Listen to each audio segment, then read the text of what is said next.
Good afternoon, everyone. I'm going to try that one more time. Good afternoon, everyone. Thank you. Thank you very much.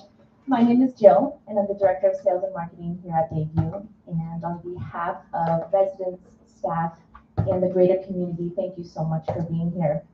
I'm sorry, can't get everyone's way.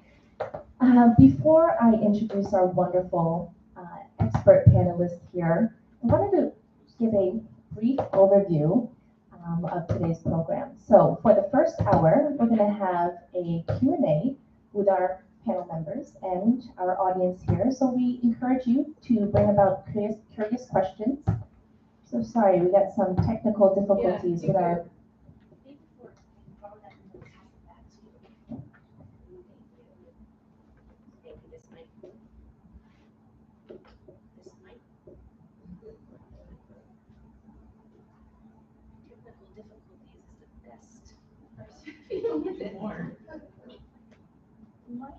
Pardon me for one moment. It's working now. Hello. Can you hear me? Yes. Welcome. We were here an hour ago testing all these things and they work.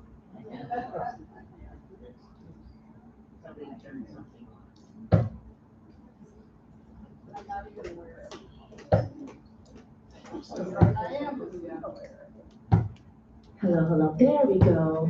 And then the other mic, for some reason, is making that bounce. Any of the mics that are turned on. Or just that annoying.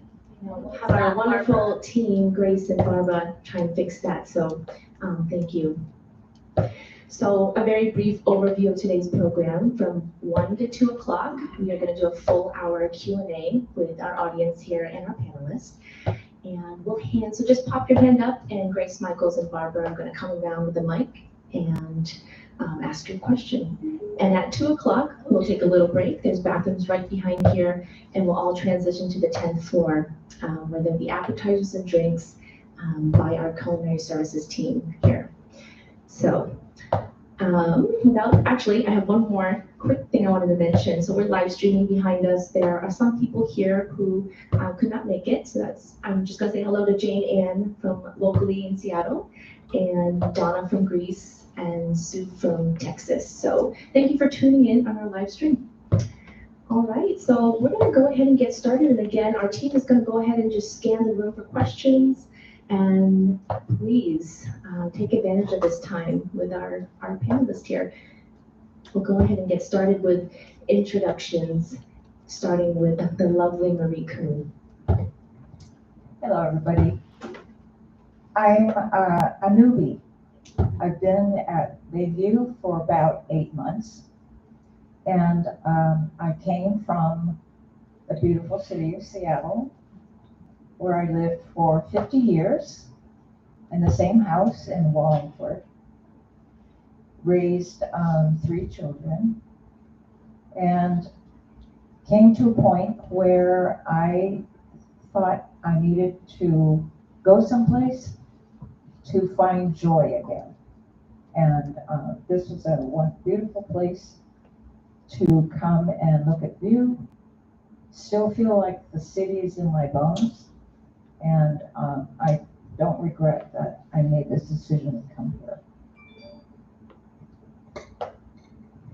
Hi, my name is Paige Baldwin, and I've been here 6 months in August coming up. and 6 months, no, it's more like months. 6 months. Oh, no, I'm not that new, it's 6 years, I'm sorry. You know, that's one reason I'm here. I can't think straight. But anyway, I don't have really a long story or anything like that about my experience here. A friend of mine told me about this place. She toured it with her mother, and her mother lives here now. And when I decided that it was time to get out of my condo, this was the place I looked at. And that's pretty much it. I didn't look at other places. I decided that I was moving from one condominium to another. And I'll let you decide whether that's what really happens or not. But my experience was otherwise. But that's not bad. My name is Susan Toll, and I've been here just 4 years. And I lived in a townhome in Ballard. And started to lose my friendship circle. One died, 2 moved away to the East Coast to be near children. And another one, she and her husband moved north to a retirement community near Bellingham. And so the walls sort of started closing in, and I thought I need to look at another option. And my background is an RN. I was an elder care manager for over 25 years. And I had been in a lot of the facilities around Seattle, like Bayview, and I chose Bayview. My name is Al Raymond.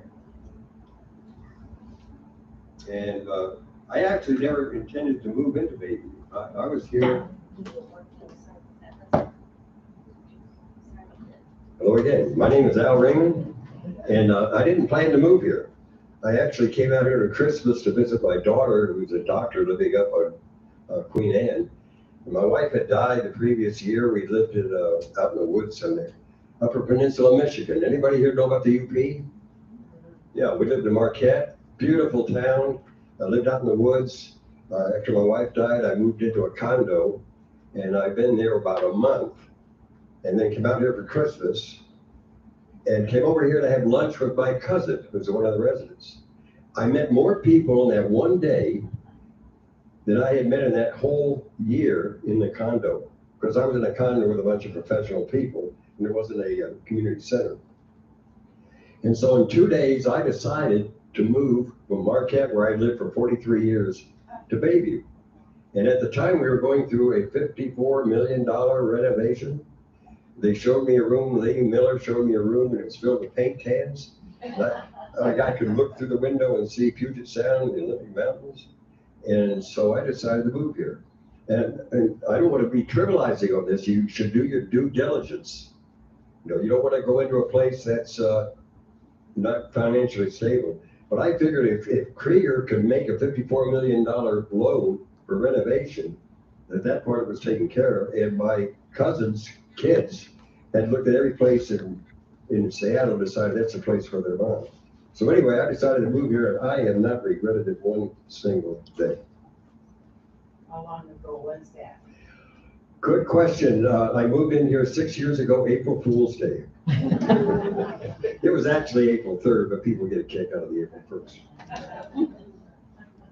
And by the way, when I came here, I met somebody who got married. So that's another story. Well, but I'm getting Grace is waving at me there. You know, why not? No, I'll tell you about that when the time comes.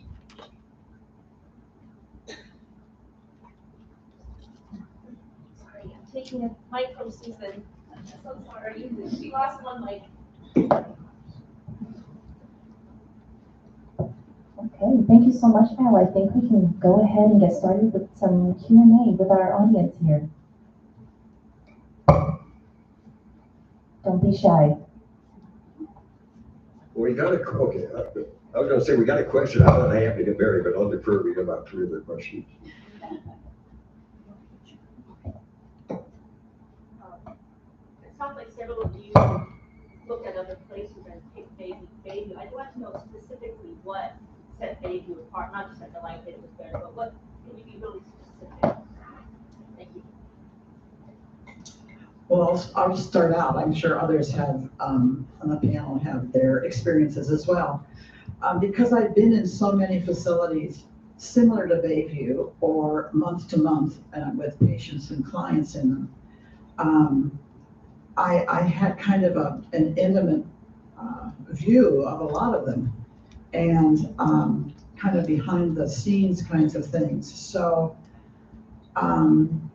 one of the things that I noticed in a couple of them was that people really weren't out. I mean, you'd go in and you wouldn't see anybody. I'd go to my client's room, but I would never see another soul. And I walked in Bayview and there were people so busy. They were in the mailroom, they were in the lobby, they were doing crafts in the studio, there were meetings at McKnight. And the place had a vibrancy that you don't find very often. And that was important to me. The second thing is that this place is full of light. And as a watercolor painter, I crave light. And the windows and most of the apartments are very light filled. And that meant something to me. Some of the areas, some of the facilities I went into are very dark.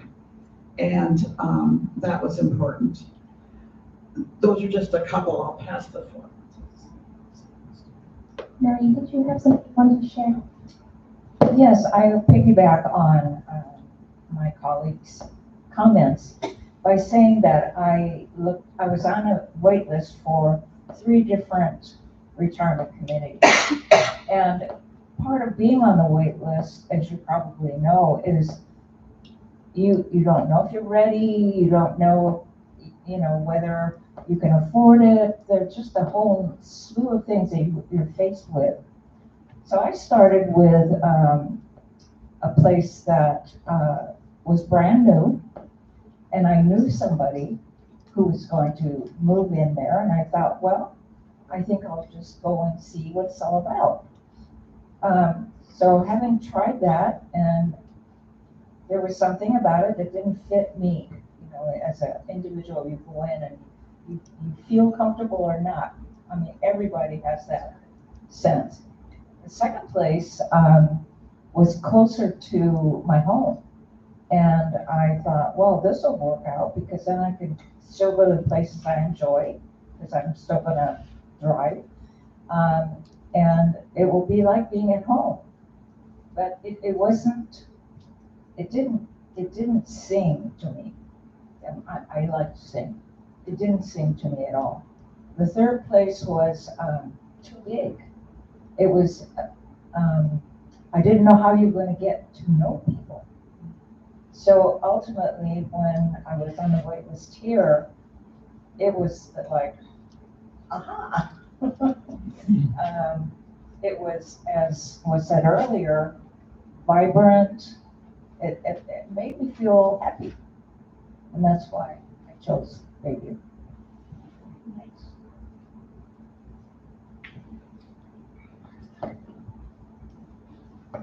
So a two-part question for you.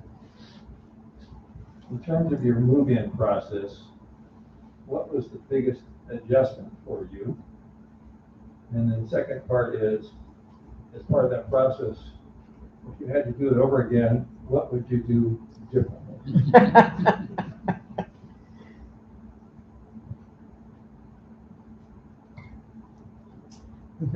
I did it all myself. So I packed up my own boxes and my daughter gave me some help, but I basically did it myself. And I was exhausted. Moved in, just felt like I couldn't take another step.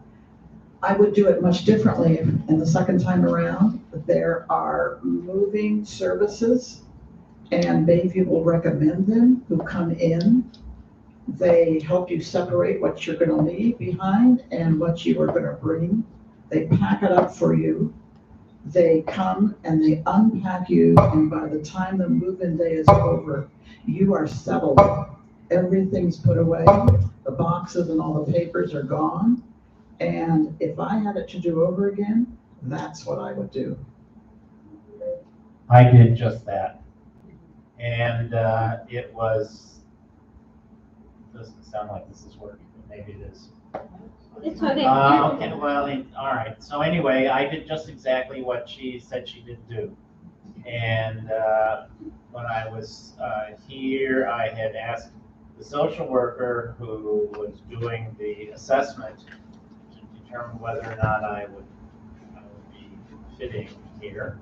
I asked her for some references for moving outfits, and she was able to get me 2 names, and one of those names actually responded to me, and that was the person who came in and did just exactly what Susan said they do. Came in, she didn't downsize me because I'd actually already done that. The rest, she packed me up, she moved me, she unpacked me, and even though it was the hottest day of the year in August of 2017, I sat there in the chair and felt guilty because I wasn't doing any of it. But I'll tell you, I wouldn't have done it any other way. And I really can't think of. Yeah, I would not have done anything differently. I think that was the question per se. Well, being a newbie, I can still feel the energy of people who were instrumental in making it easy for me to sit back and watch all this activity happening. But it didn't happen just on its own. You really need to reach out, I feel, to your family and to your friends and to say, look, I'm going to do this. First of all, you have to decide you're going to move. I'm going to do this, but I'm going to need you to help me, whether it's emotionally or taking me out to dinner once in a while or coming and really hands-on helping me. So I had, fortunately, a group of friends, one who suggested a realtor who came with services that was provided to you as the mover. You didn't have to worry about what you were going to donate, what you were going to not donate, and they were going to do it all for you.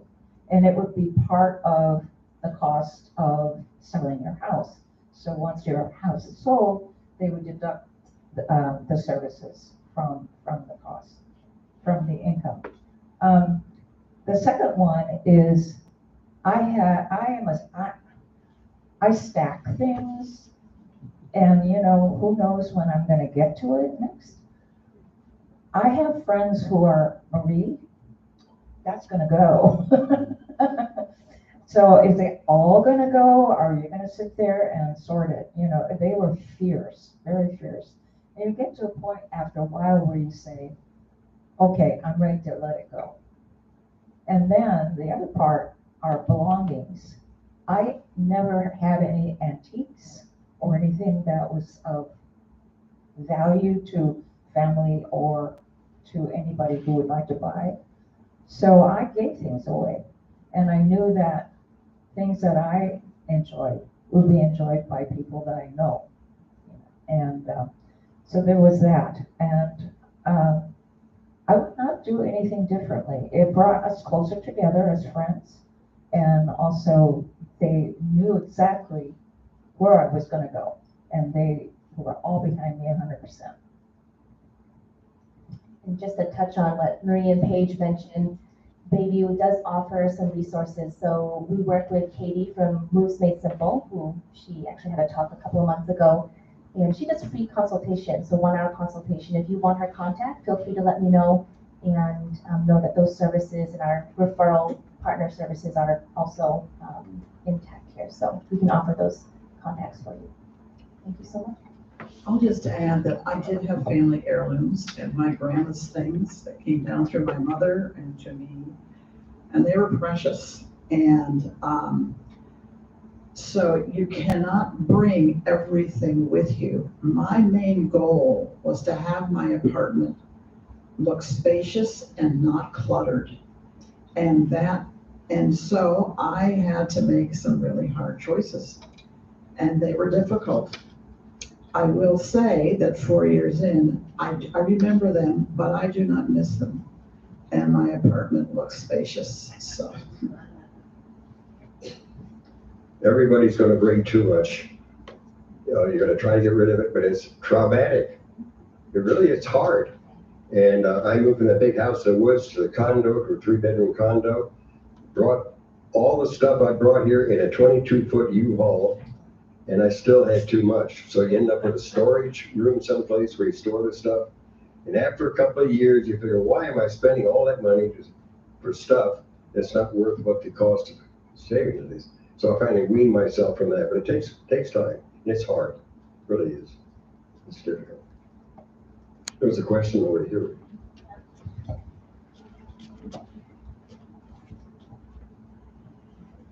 Actually, oops, is it on? Yeah, you just have to get right up in there. I have two questions. One is there a professional gardener managing this plaza and the wonderful way it looks? Because I just had a wonderful walk around there before coming in here. It just went off by itself. So I'd like to know about the gardening support. And I'd also like to know about parking and whether my friends can come here and visit my family, or, yeah, how do you handle this Let me here? talk about the fun one, the gardening. We have a professional landscaper, Armstrong Landscaping, and they come in a couple of times a week, and they're doing the outside terrace. But we also have a very strong resident gardening club. And they have the greenhouse there that was furnished through the donation to the foundation. And they're very active in, for example, adopting those various pots that are around there. Residents have the pea garden, what do you call it? Pea patches, yeah, over there in the western corner. And so, yeah, that's our pride, is the terrace and the gardens out there.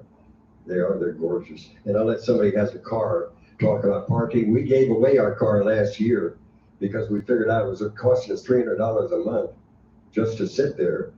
And Bayview provides transportation to medical and dental, and they also have every Thursday transportation to stores like Myers or whatever you have around here in Seattle. And yeah, so somebody else can talk about parking as a car. Well, I gave up my car after I came here 6 months for the reasons that he just said, so I'll let someone else. I'm still a proud owner of a car. It's about 2,000 miles a year, but you know, I still have it, and I'm actually quite married to it. I like the spontaneity that it offers. I pay for parking in a protected parking and garage, and I don't have many visitors, to answer the other part of the question, which is parking for visitors. But if you are parked on the premises, you're in the visitor's parking lot. And you come in, you park there, you register as a visitor, and stay there as long as you want, as long as it's probably not 3 weeks, probably would be a little bit too long, but anyway, you know, the parking's there. It's limited, especially on a day like today, but we are warned ahead of time that there's going to be an event, so we are asked not to have our visitors come on this particular date, on this particular time, so that there's room for the folks who are coming to this particular event. So parking for residents and guests, I think, is pretty reasonable.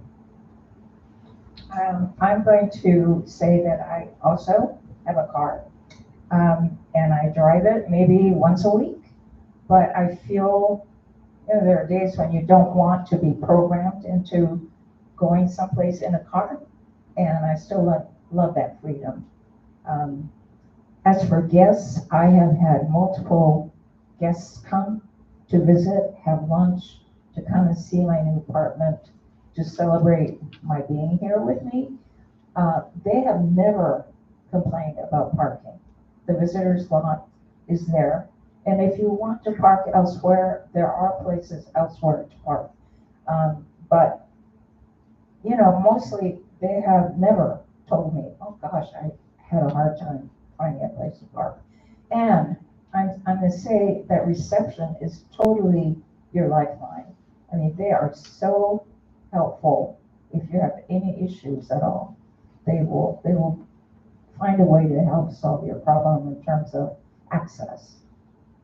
I don't know of anything else. Oh, the other part is to know that eventually somebody in my family is gonna say, I don't know, Mom, I think we're gonna have to take your keys. So I am half of my mind thinking about, well, what am I gonna do? And so I'm looking into going on a bus with everybody else to go shopping, or an outing, and just know that that's there, and that's helpful. Or, you know, call on my friends to come and pick me up. I want to mention really quickly that parking at Bayview is $200 a month, and we do have 2 parking garages inside of Bayview. And our visitor lot is the parking lot you parked at, and we also have neighbor parking too. It's a great question. Mine is still on, it has to do with cars. Several people have said to me, keep your car. And I'm thinking that that's the smart thing to do for a while, until you get to the point where you realize you're not using it and you're paying $200 a month for, you know, driving 1 day a week when you could do it another way. So I guess I want to know what made you decide that it was finally time to give up your car. And I've lived here all my life, and I want to continue my social life with family and friends and doing things. So maybe you could address that. That would help. Well, I gave up my car after about 6 months of being here, and it was really a hard decision for me. And people ask me, do you miss your car? And I say, yes, every day. I do. I miss my car. Basically for the reason that Paige gave, that you have to plan before you go somewhere. And the buses are right outside, and we have a wonderful bus system in terms of Bayview. So I take buses, I take Ubers at times, I take advantage of the transportation that Bayview provides. I think you asked why I gave it up. I gave it up for the cost. It's not just $200 a month, it's your car insurance and your gas and your maintenance and so on and so forth. I also had a heart condition at the time, and I passed out while I was driving. And so that terrified me, and I decided that I had to give up my car. Fortunately, that was resolved, and now I could drive anywhere, but I'm not going to get another car. So I hope that answers your question. It's a very hard thing to give up your independence, freedom, and spontaneity. It's not easy, but there are many things to take its place. How far away are the parking garages? They're right here. Parking garages, are they right underneath the building? They are right downstairs, just a staircase down, so they're in the building, correct? Okay. Oh, I'm so sorry, they are in the building, correct? So you just go down the stairs and into the tower and terrace garage. So what do we have to walk up the hill or down? No, they're right inside the building. Oh, Yep. okay. With respect to spontaneity, you go to reception and ask for a Lyft or an Uber to go someplace, and they show up in 3 minutes. And it's gonna cost you probably less than if you took your car, you have to pay $18 for parking wherever you're going. So, and it's helpful to have a daughter who lives about 1.5 miles away that'll come and pick you up whenever you. So that helps. Is there? Yes, out back on the far left right there. Yeah, I actually have 2 questions. One is, what's the average age of the new residents? I won't ask you guys individually, but you know, maybe on average, how old are people when they move here? I can answer that. So we had massive renovations in 2019, and the average age of move-in after renovations is around mid 70s, and prior to renovations was around mid 80s. If you take the global population of everybody in the building, and all levels of care, I think besides skilled nursing, you're looking at mid 80s. But the average age is becoming to be younger and younger, so mid 70s. But we have everybody from the whole spectrum of ages. So minimum age of 62 all the way up to some pretty phenomenal centenarians here.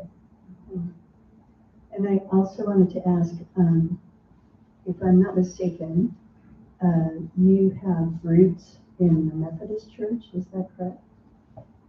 We do. So we do have Methodist roots. As of today, we're very inclusive to everybody with all faiths and religions. So are there worship opportunities during the week? Someone want There are. We have a chaplain that's here full-time, that she services all the different levels of care. And then on Sunday nights, during the summer, it's not every Sunday, but during the winter, every Sunday evening, there's Vespers. And then there's also a Catholic priest that comes, and those arrangements are made.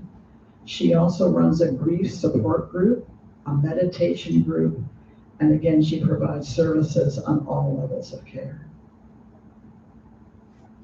That's a great question. Is there any other questions for our panelists?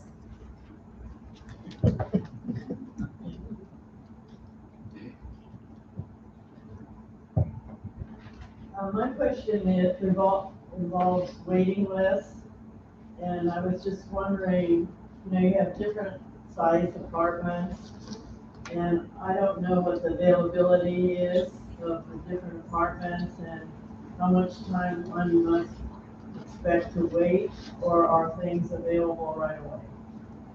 That's a fantastic question. I have a question for the whole group here, actually. How many people are on our wait list? Raise your hands. Wow. Wow, fantastic. So that's a fantastic question. Our wait list is $1,000 per person, so $2,000 for a couple, and it's 100% refundable. And not only do you join our external wait list, you have free access to our pool and our fitness center as well. So for your question about availability, that's a fantastic question, a common question that I get. So if you came in today and you said, I want to reserve an apartment today, we have a couple of apartments. So right now, we have 2 studio apartments. Our apartment sizes range from studio, alcoves, 1 bedroom, and 2 bedrooms. So there's a nuanced question of if you start to narrow your preferences down. So let's say you're looking for a 2-bedroom, south-facing apartment. Our south-facing apartment faces the Seattle Space Needle, and so those are the most desirable. And the most direct pathway to the south-facing apartment is joining our internal. I apologize for the technical difficulties today with this.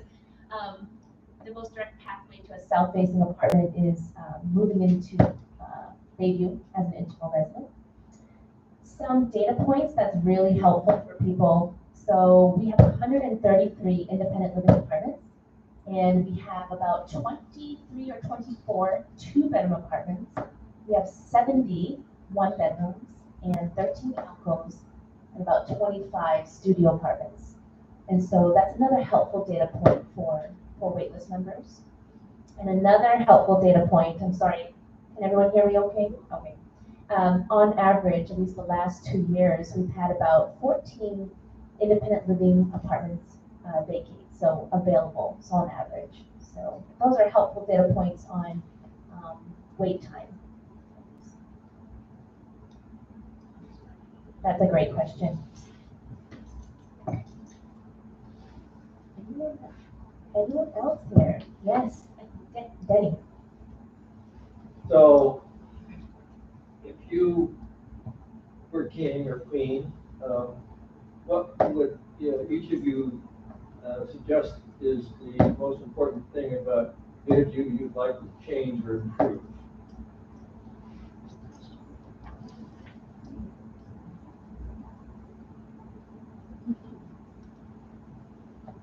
If I were king, I would make the audio in this room. We every Wednesday night, we have a presentation by somebody around, well, we have movies Mondays and Tuesdays, Thursdays and Fridays. So Wednesdays are for special presentations. And last night we had a renowned Japanese landscape architect, Koichi Kobayashi. And he had, when we don't know what happened to the, he had the presentation presented. He had, for example, a 10-minute video of a Japanese garden someplace, and it didn't work. And we just went through what I understand was a very massive renovation of a brand new thing up there and all that. So it's always problematical. I've gotten up here to give PowerPoints and it didn't happen. And so you get, that's my trouble. So if I were king, that's what I would do. When I first came here and I bumped into Lee Miller, the marketing person, I've been here a couple of months, and she said, Al, how are things going? And I said, everything's met my expectations except one thing. And Dan Galvin, the food service guy, was standing there, and I said, food service. And he looked at me and I said, it exceeded my expectations. It's like eating in a good restaurant with no assigned seating, you have a time frame. The culture is here. Somebody wants to sit with you, they sit with you. You don't say, no, I'm saving it for so-and-so. Because if you are, you would meet out in the lobby, so you don't have to do that. You have 14 alternatives for breakfast. If you live here about 6 months, you find out at a meal, if you don't like what's on it, you always order an omelet. They'll do anything they can. They have cookies, ice cream, you name it. So if I were king, the only thing I've had a problem with it since I've been here is this and this. Well, there's a joke around here about windows. And so we, during the big remodel that Jill's already talked about, our windows were supposed to be replaced, or the sliding doors in the south-facing apartments were supposed to be replaced. And so we are really anxiously waiting for that to happen. So that's the only thing that I can think of that I would like to see happen. In terms of what Al just said about the food service, the food is very good and it's very nutritious. But the main thing is the staff here at Bayview, which includes the wait staff and the dining room. The staff at Bayview are phenomenal, and there isn't anything they won't do to try and make you happy. So I think, and especially in the dining room, and one of the things I looked at before I came in was the amount of turnover there is from the director on down to the janitors and the maintenance people and the housekeepers. And at that time, and I think it's still pretty true, there are people that have been here 15, 20, 25, and even as long as 30 years. That's, in this industry, that's remarkable. And so that's a real plus.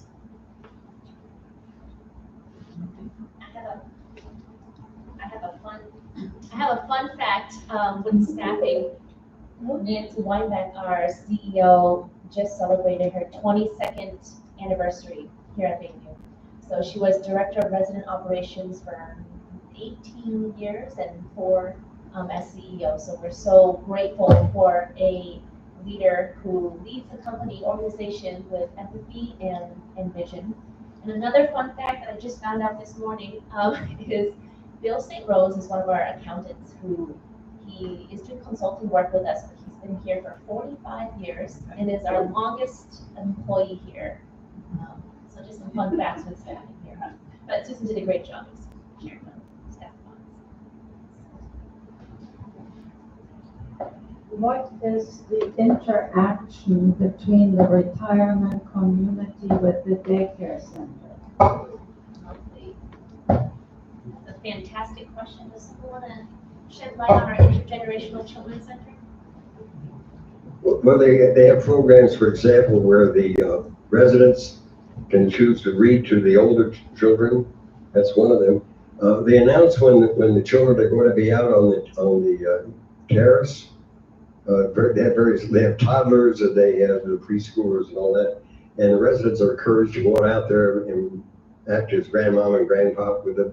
And you can see these little kids running around with the seniors. They have their Valentine's Day, Halloween costume, parading through the lobby. These little kids with all their little costumes and everything. So it's just a shot of adrenaline, really, when these kids come through. Yeah, it's a wonderful relationship that they have. Excellent observation.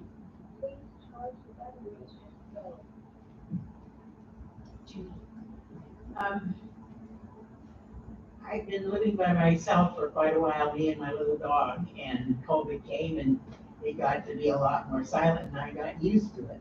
So one of the concerns that I have moving into a place that's got several hundred people is, how is your privacy?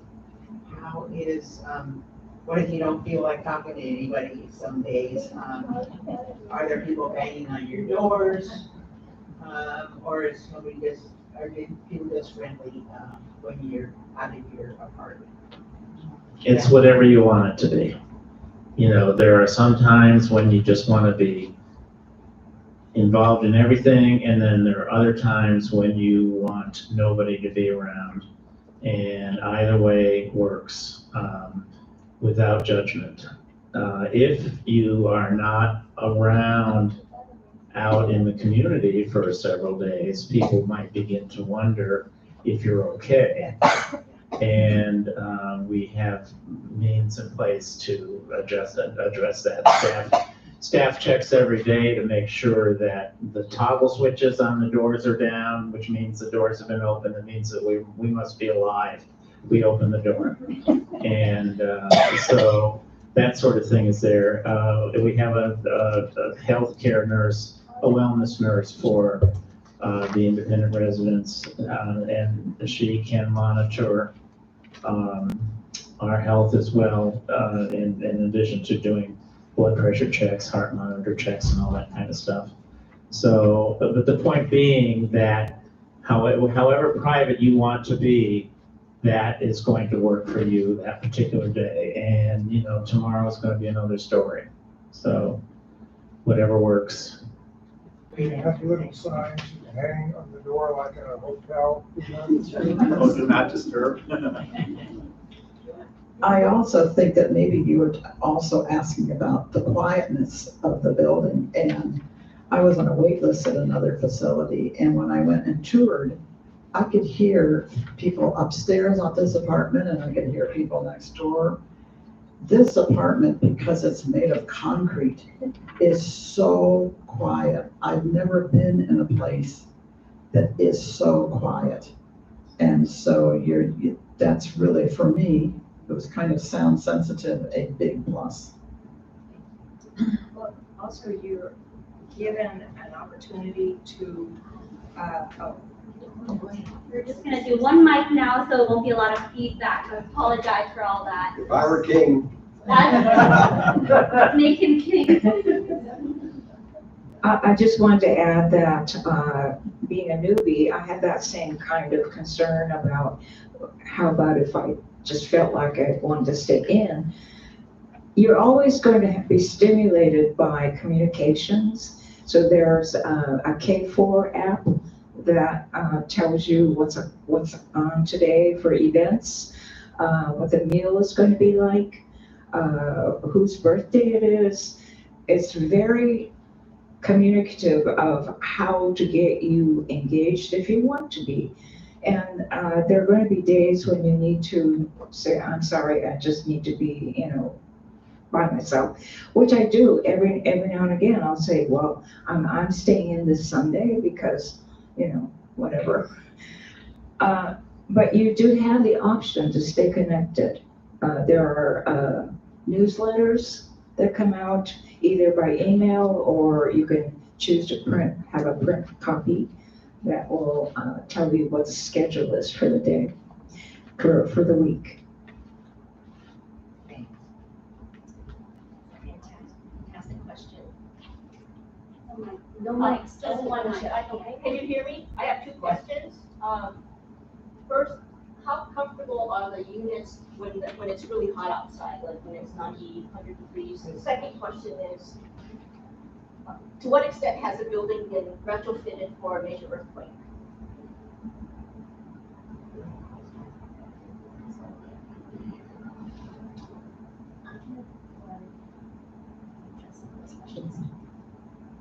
We are not air conditioned, we are air cooled. There's a difference. They're both called AC. And it's very confusing. So we are air cooled, which means that when we are on our cool, we have a heating and cooling system that is water running through pipes. And so in the winter, that water is warm or hot. And in the summer, when they change over, that water is cool. And that's as much as you're going to get. It usually cools the apartment. If the apartment is 100, it'll cool it down to maybe 85. Some of us have small air conditioners that we use if it gets too hot. I've only used mine once, and that was during the heat dome in 2021, I think it was. Otherwise, my apartment stays very comfortable. I have a fan as well. In the wintertime, it's fine, but the warmth works well. What was your other question? Oh, earthquake. I don't know whether we as residents have much to say about what has been retrofitted. I think that would be a question that administration through maintenance might be able to answer, and maybe Jill might be able to get that information for you. Shed light on just very briefly that question. So Philip Smith is our facilities director here, and through tours we've had those questions too. And I can assure you that he would say that we are all up to code when it comes to being retrofitted for major earthquakes. He told me an interesting story that back in 2016, when we had the massive renovations, we installed fairly large pillars on our entire basement area as part of the renovations. And so I know my answer is not as intelligent as Philip's, but that's a great question. But we are, I'm sure, up to code per our wonderful facilities director, Philip Smith.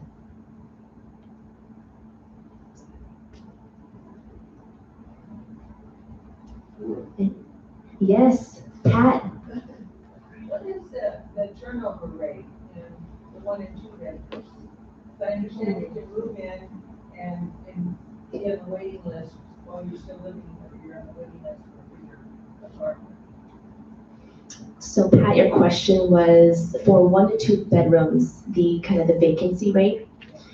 So, you know, the best I can share when it comes to intel is how many apartments on average vacate a year.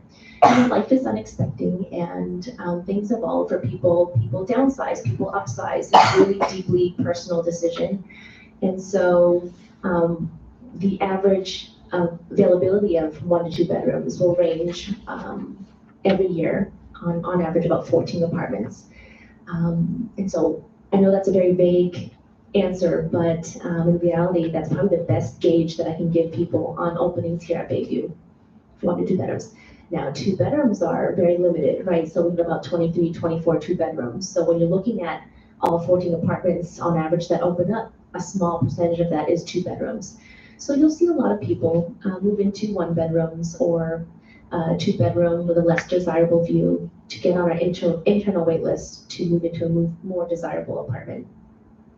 Thank you, Pat. Yes, yes. I have a question, like, you move in, you're healthy, you're an independent person to live by yourself. But as you age, you start needing more help. How does that work, going from a healthy, independent person down to somebody that may be very dependent?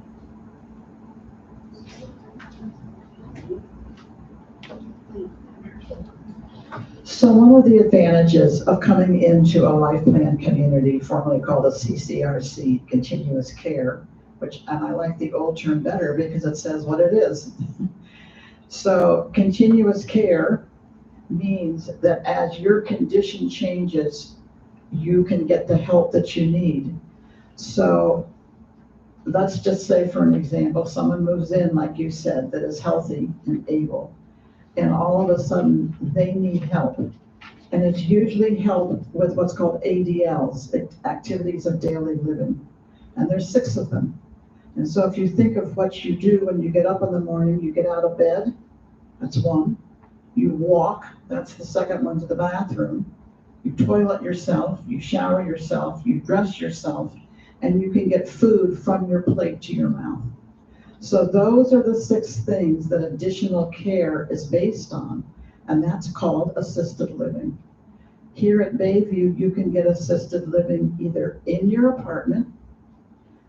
If the need is not too great, you can even get it from the assisted living staff who will come to your apartment and give you the care that you need. If the care exceeds their ability to do that, then we'll try to get you moved into an assisted living apartment. And there's 2 floors of that, the second and half of the 3rd floor. If your needs exceed that in terms of care, you then can go to the skilled nursing facility. Or if it's a memory care, we do have a memory care facility. So that kind of gives you your options. And that's a nice segue into something we have called the foundation. Back in 1987, as I recall, as I was doing the story, a resident ran out of money and was evicted, and they chose another way out. So a foundation was started here at Bayview, so that wouldn't happen again. And we have a foundation now that has, over the years since, subsidized 32 residents with about $4 million of help. Right now, our portfolio is about $5 million. And one of the problems with the assisted living is it costs so much. And also with skilled nursing. The trend in the industry is to close skilled nursing because it loses money. And the reason it does is Medicaid does not cover costs. So the foundation at Bayview has subsidized since 2208 the skilled nursing to the tune of about $1.25 million. And also the other assistance that I mentioned goes to people who go to assisted living because that costs a lot of money. And so what you have here is assurance that if you come in and you don't give all the money away to your kids or something like that, but through no fault of your own, you run out of money. And that's the #1 concern of retired folks. It was in the Wall Street Journal last week again. Barron's had it studied. They're going to run out of money before they run out of life. And that will not happen here at Bayview because we have that foundation. And the foundation also does 2 other things. They enhance the quality of life of their residents. And the greenhouse is one example of that. And when they replaced the band last year. And the other thing is to help Bayview and any other programs they have. Major problem in the industry is hiring qualified workers. And Bayview has been very good at that because they treat the workers so well. And there's a kind of family relationship with staff and the residents. And one of the 3rd mission of the foundation is to help recruit and retain staff. There's one other thing that I wanted to say before we ended this, but it'll come to me in just a moment. Foundation was one. Oh, I know what it was. I know what it was. Sorry, I can't lose this one. Bayview is like a tour, like your cruise liner. We don't go anywhere, but we're very much like a cruise liner. We have excursions that go out. The major difference is we do not have a tour director. We don't have a tour director. Bayview is based on a bottom up. What residents want, the facility, the life, what do they call? What do they call Barbara now? We keep changing the name. Right, whatever. Her job is to facilitate doing what the residents want to do. As an example, the program committee next week is having an outing on the schooner. Next week it's a Mariners game, and in August it's on the schooner, that sort of thing. So residents decide what they want to do. We have a party committee and a program committee, I got married because of this. Wanted to do something. I wanted to race beer cans down rain gutters when I first came here, because it's a great thing to do, especially at yacht club meetings when everybody's 3 sheets to the wind. My proposal was accepted, but misunderstood, and we ended up in the milk carton derby instead. And we were the first retirement home in 46 years to have an entry in the Green Garden milk carton derby. That was 2018. And as a result of that, I got married. The question was asked, I put you off. Mary Bodie and I were co-chairs of the committee. We got to be very good friends, and the rest is history. Okay, so we just have a few more minutes for the panel, so we have time for one more question. Is it Justin? Maybe you have time for 2 questions. Go ahead. Jim first, and then Denny. When you need increasing care and you have money, you're not running out, do the monthly service fees increase gradually on, over what you've been paying as you need more care? Assisted living is not free. And assisted living everywhere, whether it's a month-to-month or a place like this, is based on a la carte menu. So I don't know how many here have long-term care insurance, but if you do, that's great. And you can bill for those extra charges or your long-term care insurance. Otherwise, you pay out of pocket. So it depends on what you need. If you only need someone to come and give you your medications, that's one. If you need medications and incontinent care and bathing, etc., then that goes up depending on what you need. So that original lump sum you put in, what does that actually cover then? I thought that might be for more continuing care. Okay, so we have a monthly fee. That covers all our monthly expenses, food, lodging, utilities, et cetera, and so on.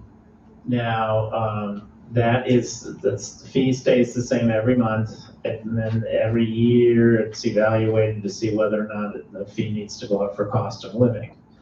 Now, the one thing that can happen as a person living in independent living is if you need some assistance in the short term, we have a home health division, if you will. So, for example, if you're having knee surgery and you need to have someone come in to help you out for a short period of time, then that person comes in. They charge you extra for that based on, I think it's 15-minute increments. But that's not something that gets added to your bill for the entire time. You may have to go down to skilled nursing for a short period of time. Hopefully your Medicare will cover that. But if not, then that gets added to your bill. But it's all only based on what you're using and what you need. As Susan said, there's some that are included. If you go to assisted living, then the fee changes, so monthly fee changes. There are more things included in that monthly fee. And then additional charges will be made if you have to have something extra beyond that. Or Susan, did you want to say something? Let me go ahead.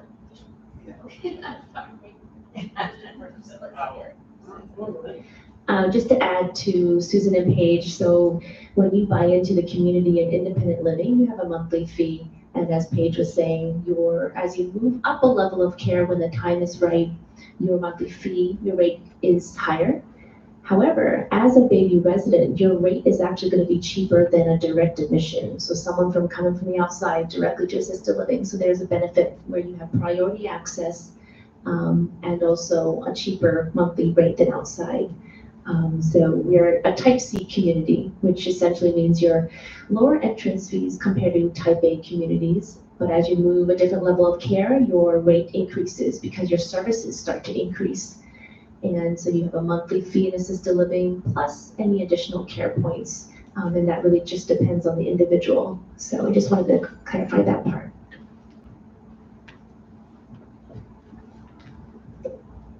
Also, the advantage of being at Bayview is they can send you some help in 15-minute increments.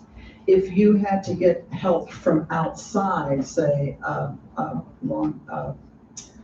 private home care agency, they won't come for any less than 2 hours. And you pay for that 2 hours, whether you need 15 minutes of help or not.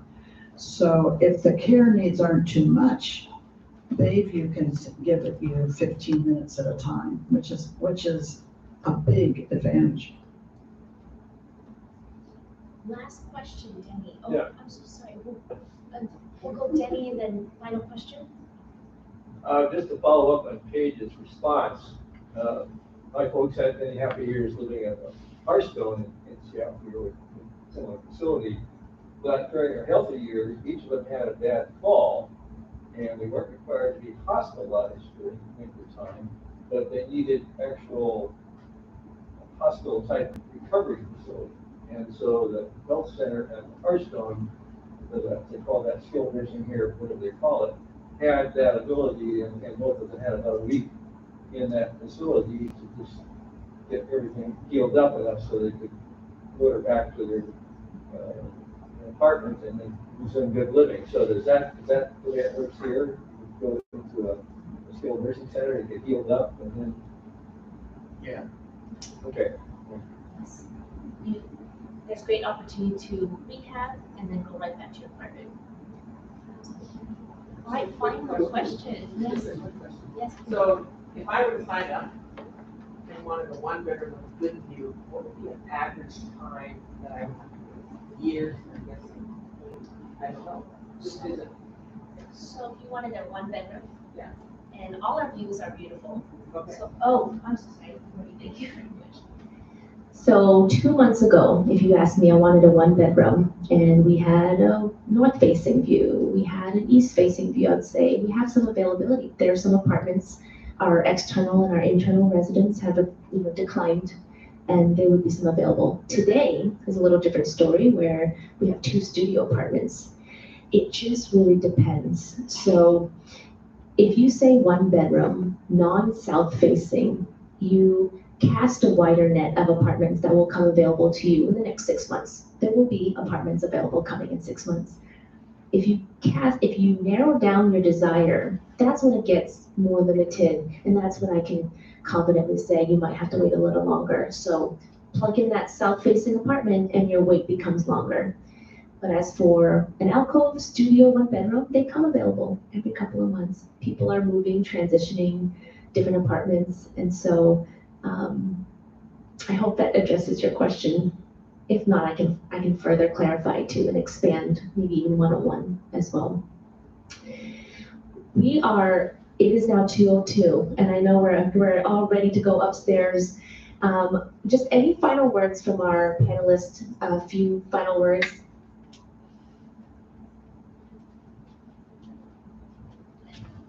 I didn't know that we had to have final words, but I guess I would just say that it's overall, it's been a very pleasant experience, a rewarding experience, and a move that I believe was right for me.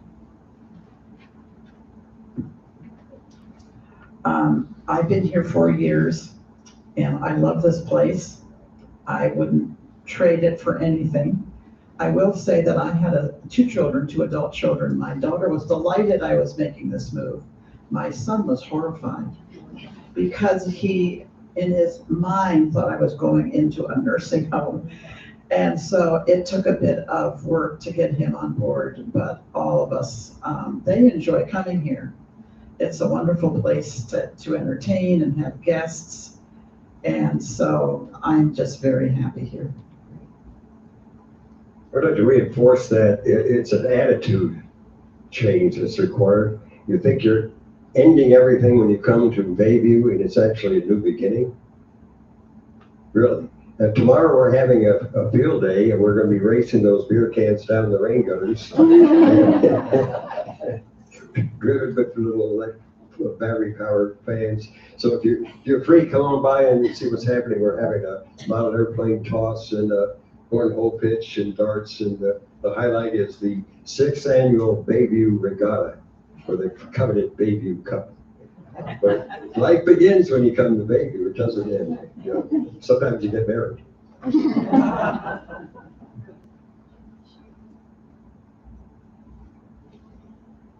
As a newbie, I just wanted to honor my colleagues here because they come with a lot more experience about being in Bayview.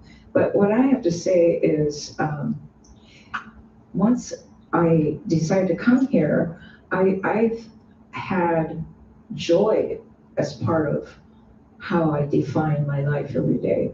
And that comes from interactions with staff, interactions with residents, just having the opportunity to be yourself, be unencumbered, be free to enjoy not worrying about where, a leak in your house or things crawling around in your basement.